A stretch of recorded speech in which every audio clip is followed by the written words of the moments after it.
The horse was blind, and no man in the territory could touch him. 3 winters he'd stood in the corral behind Elias Thorne's forge in the freight town of Rincón, down in the Rio Abajo country of New Mexico. Blind from the moon sickness that came and went and finally took his eyes for good. Unshod, shaggy, his coat never once trimmed in 3 years, because no living man had gotten a hand on his shoulder to do it. He'd snapped Del Furlong's wrist clean across the top rail of that corral in front of the whole Saturday crowd, and Furlong never even saw the animal move. 6 men tried him. 2 got carried off. The town hired Cass Devereaux, the breaker, for $15 to settle the thing for good, and the blind horse threw him over the rail in 10 seconds flat. Silas Renner leaned on that fence with $40 laid down against the stud ever being caught, and he said it plain. That horse'll die uncaught. Blind, mean, and worthless. Then, one plain Tuesday, the laundress crossed the yard with her handcart, the way she had twice a day for 2 years, and the blind stallion fell in behind her cart, walked straight out the open gate, down the street, and stood at her drying line while she pinned up the wash. The whole town watched it happen. Not one of them understood. If you've ever watched everyone step over the plain answer for years, this story is for you. Before we go on, if you like a story where the quiet thing turns out to be the whole thing, hit that subscribe button so the next one finds you. And do me a favor, comment the town you're watching from. I want to see how far this one travels. Now, let me take you back to the start of it. Rincón was a freight town, and freight towns run on iron. Wagons came off the Santa Fe Trail loaded heavy, and they left loaded heavy, and everything in between wore out. Tires cracked, axles bent, mules threw shoes in the dust. That was Elias Thorne's whole living. He shod the freight teams and mended the wagon iron, and he'd done it in the same forge for 11 years. He was a widower, had been 4 years. He was a decent man, and a quiet one, and he did good work, and none of that had saved him from the note. $210. Owed to the Rincón Bank. Due in 60 days. He kept the paper folded in a tin on the shelf above the bellows, and he did not look at it more than he had to. Some nights, he took it down anyway. $210 was a wall he could not see over. He shod every team that came through, and it was not enough. Winter had been slow. The freight had gone another road for 3 months, and 3 months was all it took to sink a man who had nothing under him. And out back, eating what it did not earn, stood the horse. The stallion had come to him sighted. That was the bitter part. A big dark animal, deep in the chest, good bone, the kind of horse a man builds a hope on. Then the eyes started. A cloudiness that would rise and fall. It would clear, and Thorne would think it passed, and then it would come again worse. The moon blindness, the old hands called it. Recurrent, it did not quit. By the 3rd winter, the horse could not see a hand held flat in front of his face. A blind stallion is worth nothing. You cannot ride him safe, you cannot sell him honest, you cannot use him for anything a man uses a horse for. The sensible thing was a bullet. Everyone told Thorne so. Renner told him. The bank, in its way, told him. And Thorne could not do it. He never once said why. Not out loud. Maybe it was that the horse had gone blind under his roof, and not by any fault of the animals. Maybe a man who has buried a wife has had his fill of putting things in the ground. Whatever it was, the horse stayed. It stood in the public corral behind the forge, and it grew shaggy and wild, and the town took to calling it the blind devil, and Thorne fed it out of a stubbornness he could not have explained to a soul. So that was the one fixed thing. The horse. Here is the other. Ruth Callahan took in wash. She was a widow too, though the two of them had never spoken more than a nod's worth of words in 2 years. She did the bundles for the hotel and for the freight crews that laid over, 2 bits a bundle, and it kept her. She was not young, and she was not old. She was the kind of woman a town does not look at twice, which is a thing a town later regrets. Her route ran across the corner of Thorne's yard. It had to. The well was behind the forge, and the drying lines were strung past it in the open where the sun and the dry wind could get at the linen. To reach them, she crossed the same 11 feet of packed ground, every morning at 6 and every afternoon at 2. 2 years she'd done it. It did not vary by a foot. She was not a woman who wandered. She had a route, and she kept it, the way tired people keep the things that hold them up. She pushed a handcart, an old one, wooden-boxed, with iron-tired wheels, and one of those tires had worked loose on its wheel, so it rang. Every turn of that wheel, on every crossing, the loose iron gave off a bright little ring against the ground. A small sound, the kind of sound a town stops hearing after a week. The hostlers teased her about it. Said she ought to have Thorne set that tire while she was standing right there in his yard. It'd take him 10 minutes. Ruth would say she'd get to it. She never got to it. It was a loose wheel on an old cart, and she had linen to hang, and a ringing wheel had never hurt anybody. Nobody thought about that wheel. Not the hostlers, not Thorne, not Ruth. Why would they? Now, the corral fence. An uncatchable horse is a temptation in a town like Rincón. Men who work with animals cannot leave a thing like that alone. It sits in them like a splinter. And so the wager grew up around the fence the way these things do, without anybody deciding it. Catch the blind devil. Get a halter on him. Take the pot. The pot started small, and it did not stay small. The first to try was a young cowhand off one of the freight outfits, full of himself and his own 2 hands. He came over the rail easy, talking low, the way you gentle a nervous filly. He got maybe 6 feet. The horse had his ears back and his head high, turning that blind face to catch the man, and when the hand reached, the horse came apart, not toward him. Sideways, wheeling, all that dark weight thrown at the fence, and the cowhand went over the rail backward and lit in the dirt with the wind knocked clean out of him. He got up laughing to cover the fright. He did not go back in. The next was a breaker drifting through. Older, cannier, he didn't rush it. He stood in the corral a full hour just letting the horse know he was there. And the men at the fence got bored and started to drift, and then he made his move slow and easy toward the shoulder with a rope held soft, and the horse blew up exactly the same. Every time a hand came near, the same explosion, like the animal's whole body was a trap set to spring on touch. The breaker got a rope burn across his palm and a hard lesson, and he allowed, at the fence after, that he'd never worked a blind one and did not care to again. And here somebody said the thing that should have stopped everybody cold, and did not. That horse won't even let itself be looked at, the man said. Just an idle thing, over the rail, not so much as a hand laid on him to see what he's made of. And Thorne, standing there, admitted it was so. 3 years, he said. 3 years, and he had never once had a hand on that animal's shoulder. Never checked the coat under all that shag, never lifted a foot to look at the hoof. He'd fed a horse for 3 years he had never actually touched. They all nodded at that like it was a curiosity. A funny hard fact about a mean blind horse.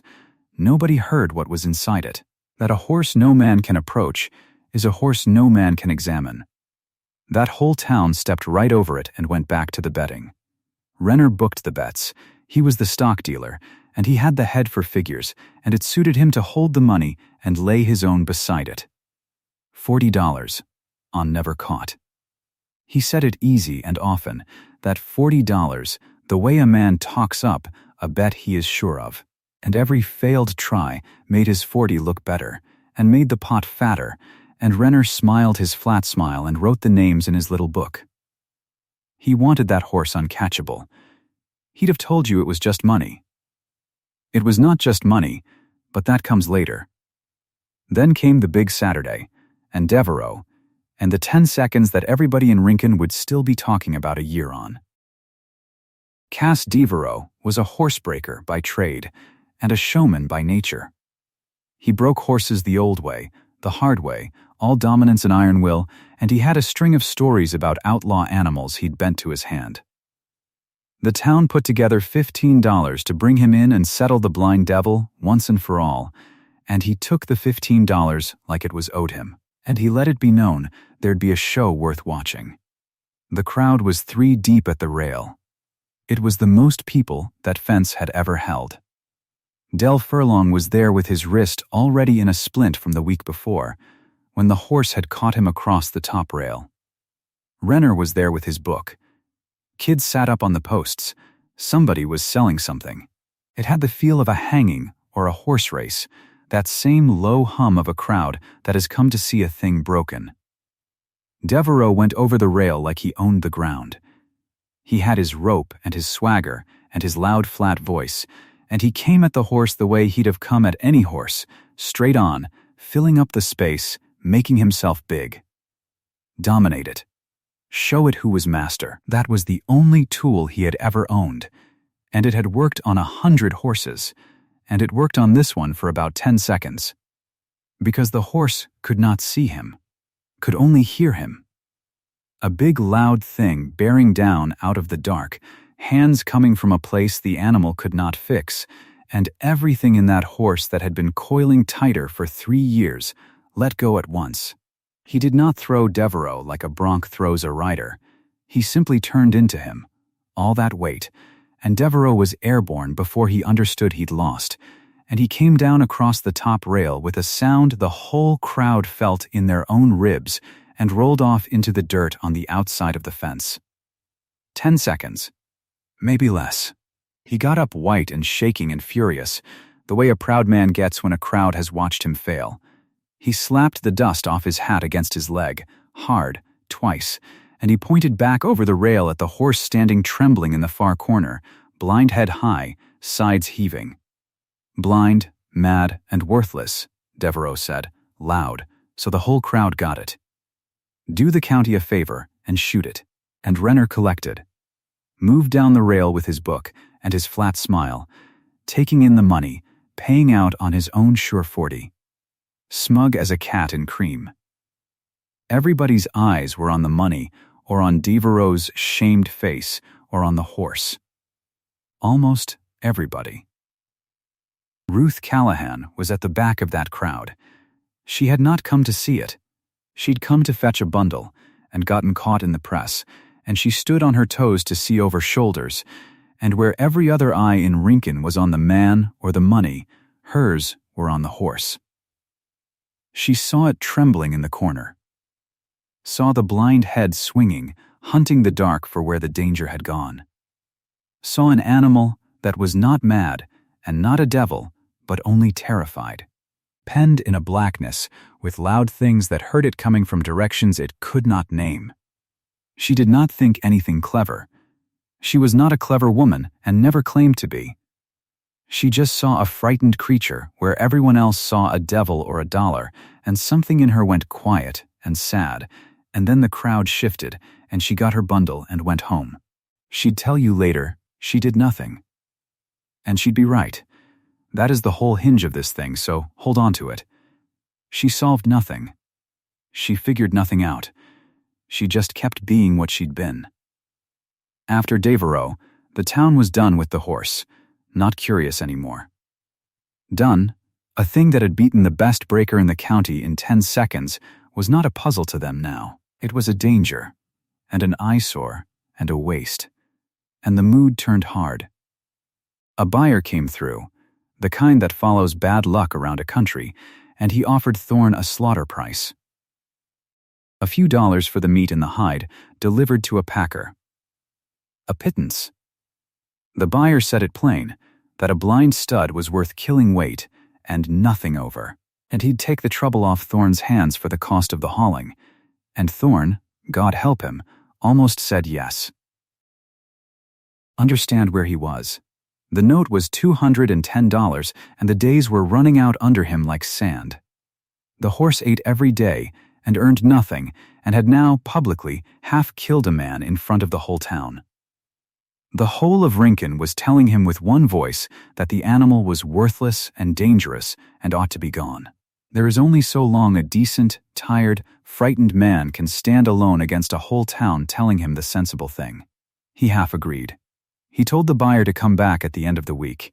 He went and stood at the corral rail that evening in the long light and looked at the dark shape in the far corner, and he felt the shame of it and the relief of it all mixed together, and he thought, that's the end of that then. It has to be. The horse stood with its blind face turned toward the yard, toward the 11 feet of packed ground where nothing was happening. The buyer was to come Friday. He never got the chance.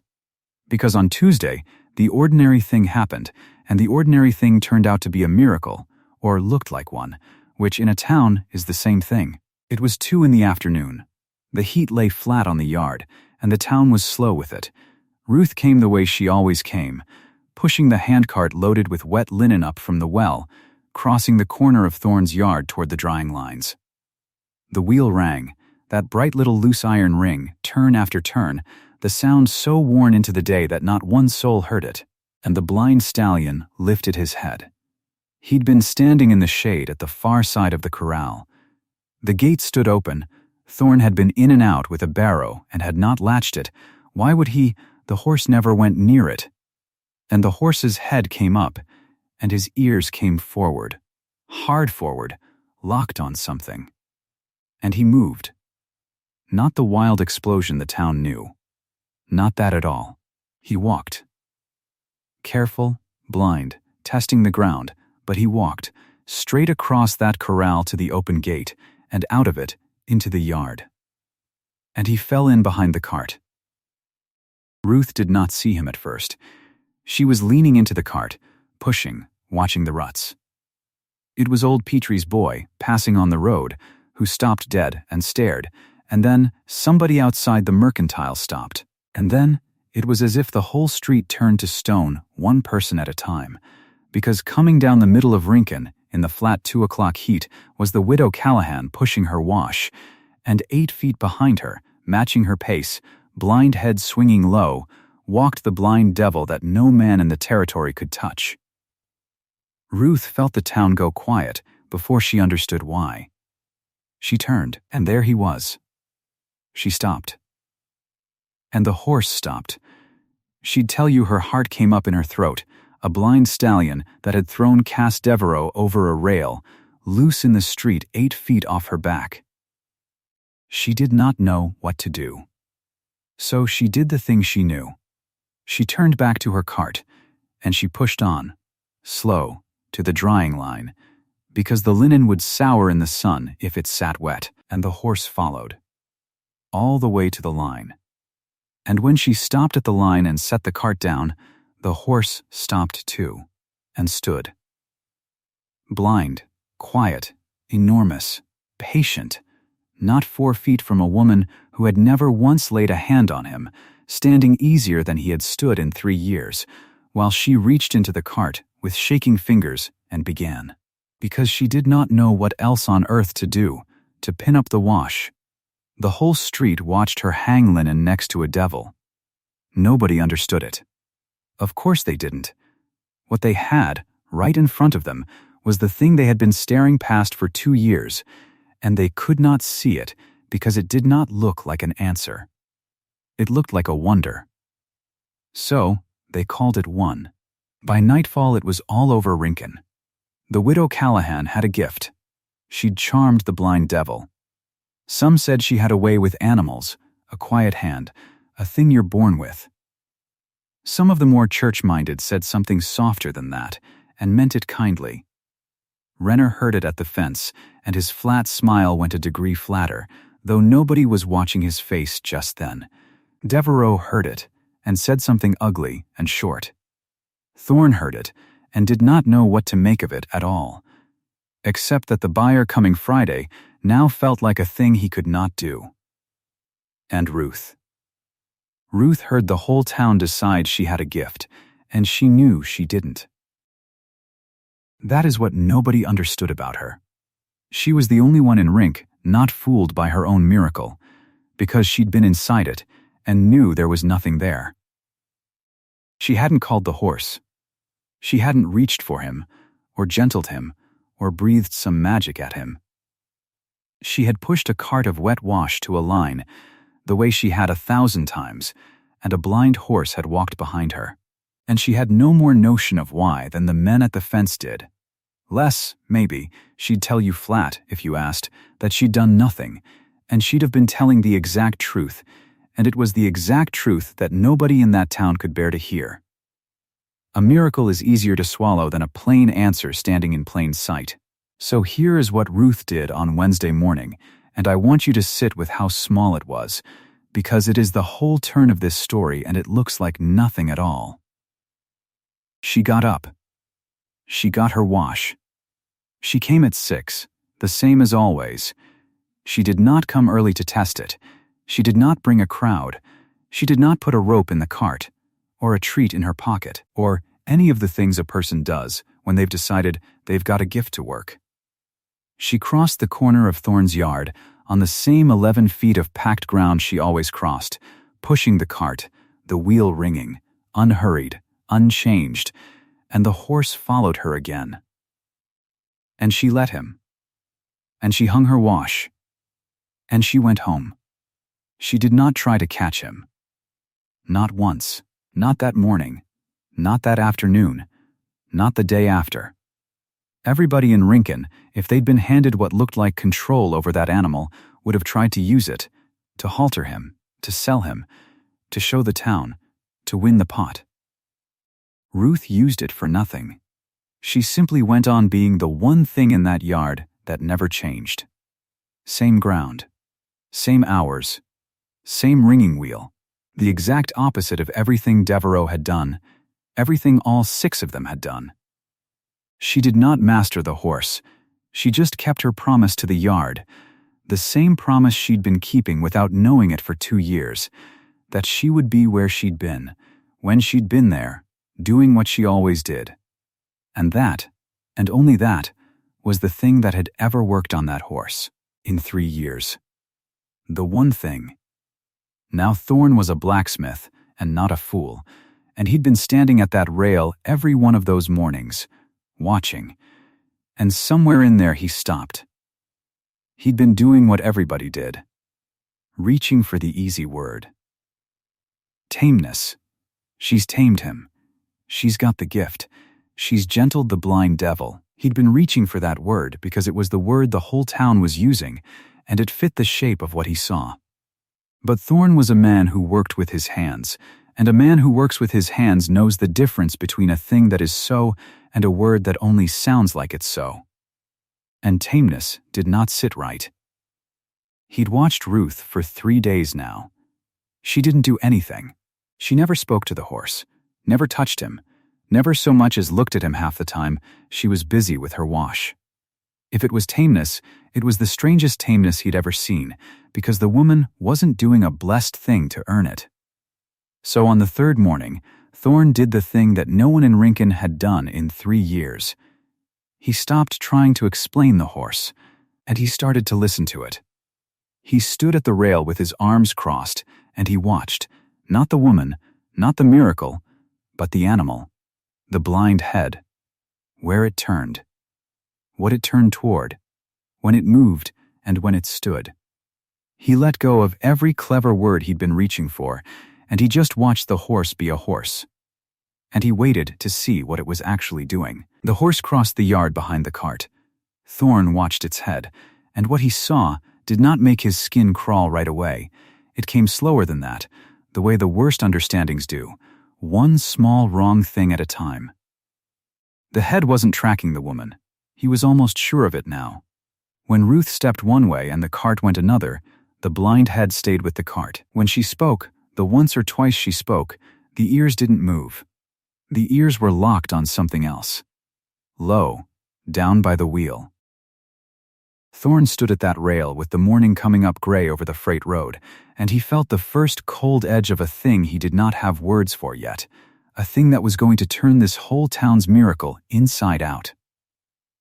He watched the blind horse follow a ringing wheel across 11 feet of packed ground, and he thought, very quietly, in the private dark behind a decent man's face. "That horse isn't following her at all." He said it to no one. There was no one to say it to, just the gray morning and the cold coming up off the packed dirt and the sound of that wheel, ringing, ringing, ringing across his yard. He didn't sleep much that night. The next morning he was at the rail before 6. He had to be sure. A man doesn't tear down a town's miracle on a feeling. He waited for the ring of the cart on the freight road, faint and getting louder, and then Ruth came around the corner of the forge with her handcart and her bundles, the way she'd come around it twice a day for 2 years. The wheel sang. The blind head came up in the far corner of the corral, and Thorne watched the ears. They swung, not toward the woman. Down, low, toward the wheel. He needed a test. Something plain. So he stepped out past the rail, into the yard, and he said, "Ruth, hold up a second." She stopped. She set the cart down easy, the way you do, and the wheel went quiet. And the horse stopped too. Not the way an animal stops to look at you. The way a man stops in the dark when the wall he's been feeling along just ends. The blind head came up and cast about, this way, that way, the nostrils working, the ears hunting. He took one step, and there was nothing under it. He took another. He was lost. 10 feet from the woman he'd walked to every day for a week, and he was lost, because the thing he followed had gone silent. Thorne's mouth went dry. "Go on," he said. "Same as always." Ruth lifted the cart. The tire rang, and the horse's head snapped down to it, and he fell in behind. And he walked, calm as church, straight to the drying line and stood. Thorne stood in the middle of his own yard with his hands hanging at his sides, and he understood the whole of it. Not tameness. Not a gift. Not one blessed thing anybody in Rincón had said for 3 years. The horse wasn't following Ruth Callahan. He was following the only sound in that yard that never lied to him, that loose iron tire, ringing on the same ground, at 6 in the morning and 2 in the afternoon. For 2 years. She hadn't gentled him. She'd been memorized. He wanted to be wrong. So the next morning he did the cruelest kind thing a man ever did to a blind horse, and he did it to be certain. He got to the forge early, in the dark, and he took the grease pot off the bench. He waited by the corner where Ruth's route came in. When he heard the cart on the freight road, he stepped out, and he said, "Morning, Ruth, that wheel's been troubling me a week. Let me put a little grease to it." She looked at him funny. Everybody knew Thorne had been at that rail every morning, but she was a decent woman, and he was a decent man, and she said, "If it please you," and set the cart down. He greased the tire till it ran silent, worked it round twice by hand. Not a whisper out of it. "There," he said. "Go on." She lifted the cart and pushed, and it made no sound at all. The horse in the corner lifted his head. He listened. He listened for the one thing in the whole gray morning that told him where the world was, and it wasn't there. He came off the far rail at a walk, reached the middle of the yard. And there he stopped, and the calm went out of him all at once. The head went up and swung, hard, side to side. The nostrils blew. He backed a step and near sat down on his own hocks and caught himself. He turned a full circle in the open, a blind animal in a space he'd crossed 100 times, and he did not know where he was, because the map was gone. Thorne watched a horse have the ground taken out from under it, and it was one of the hardest things he ever stood still for. He couldn't hold it. He picked up the loose end of iron off the bench, the flat bar he mended tires with, and he struck it against the anvil. Once, twice, a clear iron ring, close as he could make it to the sound of that wheel. The horse's head came round to it like a needle to the north. He rang it again, and the stallion walked to him, across the open yard, to a man he'd thrown for 3 years, not to Thorne, to the sound. He stopped 8 feet off and stood, ears forward, waiting for it to ring again, and Thorne stood there with the iron in his hand and something wet standing in his eyes that he'd have denied to any man alive. "You poor blind fool," he said. Soft. That's all it ever was. Somebody being where you left them. Ruth had stopped at the line. She was watching. She'd heard enough and seen enough, and she was a sharp woman under the quiet. "It was never me," she said. "It wasn't a question." "No," Thorne said. "It was your wheel." She looked at the horse a long moment. Then she nodded. Slow. Like a woman setting down something she'd never asked to carry. "Good," she said. "I never did like being a miracle. Too much work in it." And she went back to pinning wet linen, and the horse stood by her because Thorne kept ringing the iron soft against the anvil, and the ordinary morning went on. Now, a blind horse that will stand quiet for a sound is a horse a man can finally get next to, and Thorne had been 3 years wanting to get next to this one for a plain reason he'd near forgotten. In 3 years, he'd never had a hand on that animal's shoulder, never checked a foot, never once run his palm down the coat, because no man could get close enough to try. So that afternoon, with Ruth's cart parked and the tire rung soft and steady, Thorne came up alongside the stallion the slow way, talking low, keeping the iron going, and he laid both hands flat on the shaggy shoulder. The coat was a matting. 3 winters of it, never curried, never clipped, thick as a buffalo robe, and packed with the yard. He worked his fingers down through it toward the hide, just feeling, the way you gentle any animal for the first time, and under all that hair, on the left shoulder, his fingers found a ridge, a long, hard seam of old scar, healed years back. Right where no honest scar had business being, he stood there feeling it. And the blacksmith in him, the man who'd handled 1,000 branded horses off 100 freight teams, knew the shape of that ridge before his head would say it out loud. That was a brand. And it had been worked over. Somebody had run a hot iron across it and changed it, and then the winters had grown a coat over the whole business, and an animal no man could approach was an animal no man could ever examine. Thorne took his hands off the shoulder like it had gone hot. He did not say a word to anybody that night. But a man behind on a banknote, with a scarred-over brand under his fingers, thinks a good long while in the dark. He didn't get long to think. Word travels in a freight town.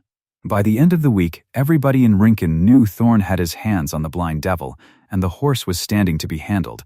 And on Thursday, Silas Renner came walking into the forge yard with his little book under his arm and his hat pushed back friendly, and he made Elias Thorne an offer that near knocked him flat. "Elias," he said, "I'll take that horse off you." Thorne set down his hammer. "You laid $40 he'd never be caught, and I lost it, fair and square, and I don't grudge it." Renner smiled. "That's why I want him. A blind stud that'll stand to a bell? That's a curiosity, Elias, a show animal. There's men'd pay to see it back east." He leaned on the cold end of the anvil. "You've got a note at the bank. $210. Due, what, inside of 60 days now? You keep good count of my business. I keep good count of everybody's business. It's the business I'm in." Renner spread his hands, easy as Sunday. "I'll clear the whole note. Cash to the bank, your name off the paper, tomorrow morning. For that horse. You walk away clean, and you're shut of an animal that's cost you 3 years of feed for nothing." He paused. "One condition. He ships out of the county the day I buy him. I've a buyer waiting, and I don't want him standing around drawing a crowd. He's on the freight south by Friday." And Lord help him, Thorne near said yes. $210. The note gone, the shop his. An animal that had earned him nothing but grief off his hands, and paid off besides. A worn-down man with a bank breathing on his neck heard that offer, and felt the whole weight come off his back at once.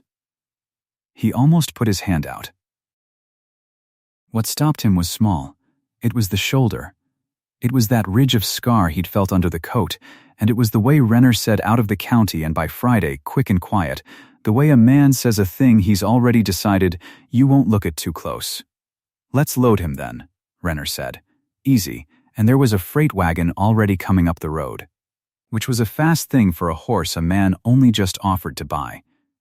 But you don't load a blind stud onto a strange wagon, not that one. They brought him to the ramp with a lead rope, and the horse would not go. He couldn't see the ramp. He couldn't hear his ground.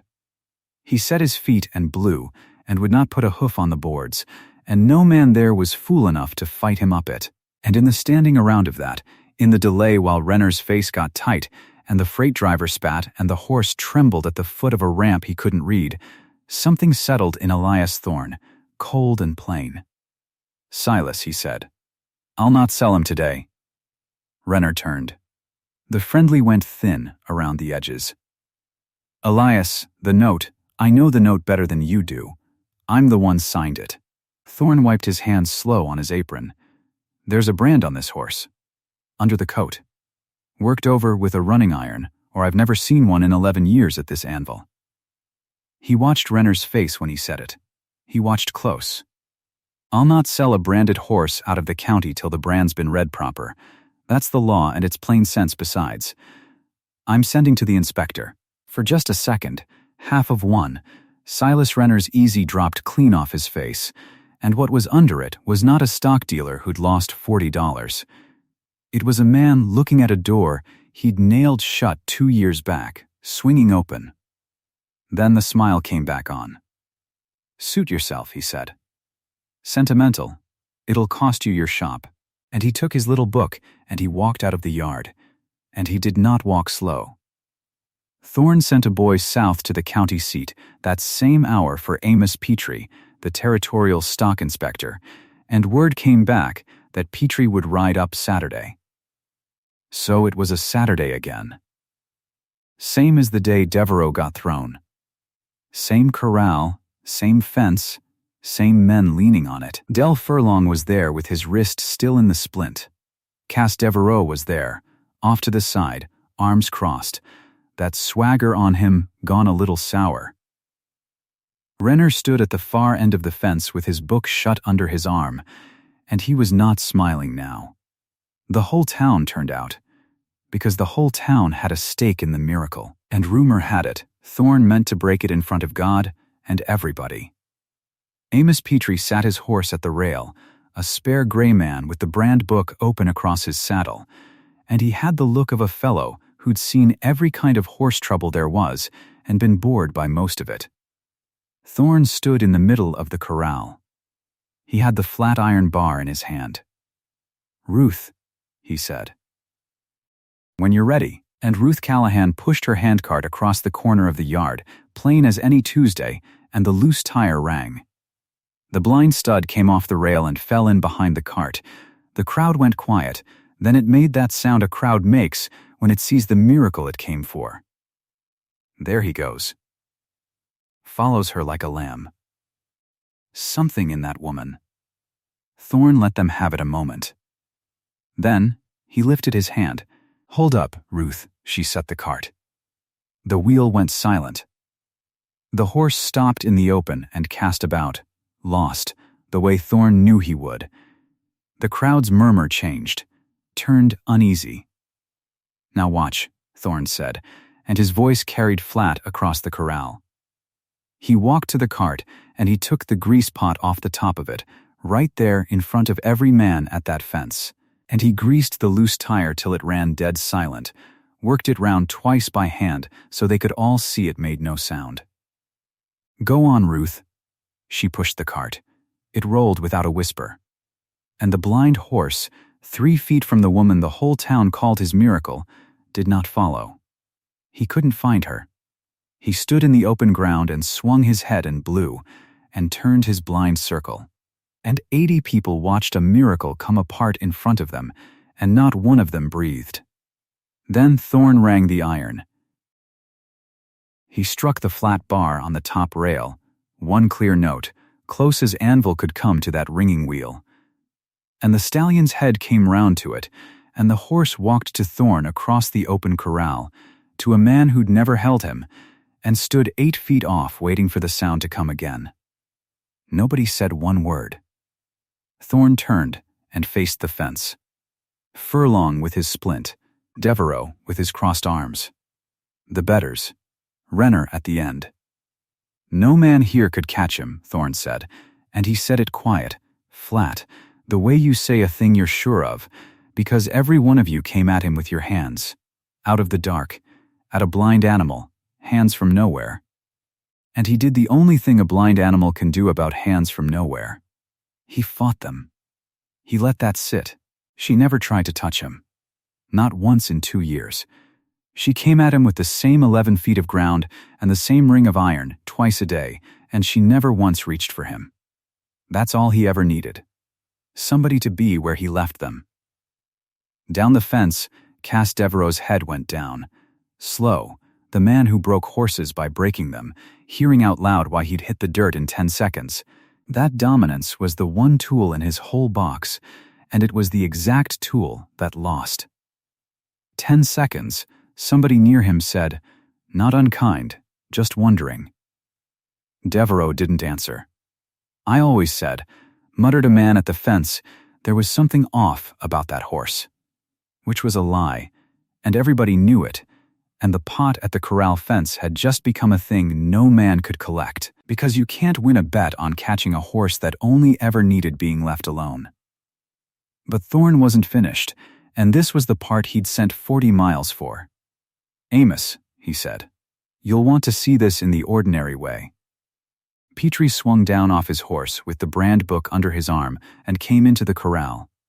Thorne rang the iron soft and steady on the rail to hold the horse, and while the stallion stood quiet for the sound, Petrie took his clippers and clipped the matted coat back off the left shoulder in the plain, unhurried way a stock inspector clips a shoulder. No drama in it. Just a man doing a job he'd done 10,000 times. The coat came away. And the brand stood up on the hide in the Saturday light, and even from the fence you could see it wasn't right. It had been changed. There was a mark under a mark.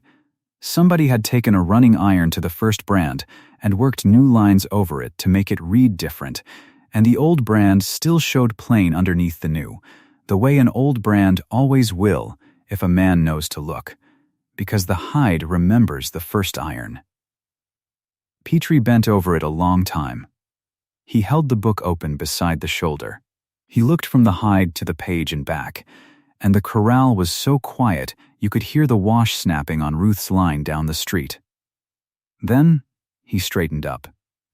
"This brand's been altered," he said. "Plain to everybody. The worked-over part's fresh work, a couple years old maybe. But the mark underneath," he tapped the book, "the mark underneath is in my ledger." He turned a page and read it flat, the way a man reads a record. No more heat in it than that. Registered brand. Horse recorded sold out of this territory. 18 and 77. He looked up, and his gray eye went down the fence and stopped at the far end. Sale entered under the name of Silas Renner. Entered as a bay. He looked back at the black stallion standing blind in the middle of the corral. "This," Petrie said, "is not a bay." And every head at that fence turned toward the far end, toward Silas Renner, all at once. Renner didn't run. There was nowhere to run to, and he was too smart for it besides. But the certainty that had held that man up for 2 years, the easy, the smile, the little book, it drained out of his face in front of the whole town, and what was left was a stock dealer who'd bet $40 and worked a hot iron and needed with everything in him, for one particular horse to stay a thing no man could ever get close enough to look at. Because an animal nobody can approach is an animal nobody can examine. And he'd near got it out of the county by Friday.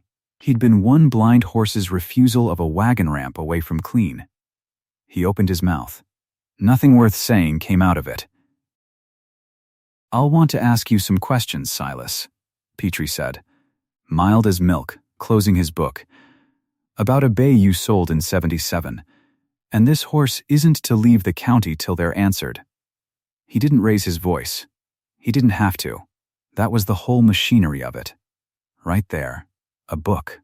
A ledger, a mark, the hide remembered. And it did all the work that 6 men and a hired breaker and 3 years of fighting never could. There was no more to see, so the crowd began to break up the way crowds do. Slow, talking low, and every man of them walked home having watched the plainest answer in the territory stand up out of a horse's shoulder after everybody spent 3 winters stepping over it. Now I'll tell you how it sat, 6 months on, because these things don't end with the crowd. They just go quiet. Ruth Callahan still crosses the corner of Thorne's yard at 6 in the morning and at 2 in the afternoon. The tire still rings. She still never bothered to have it set. And some days the blind stud follows her cart to the line and stands.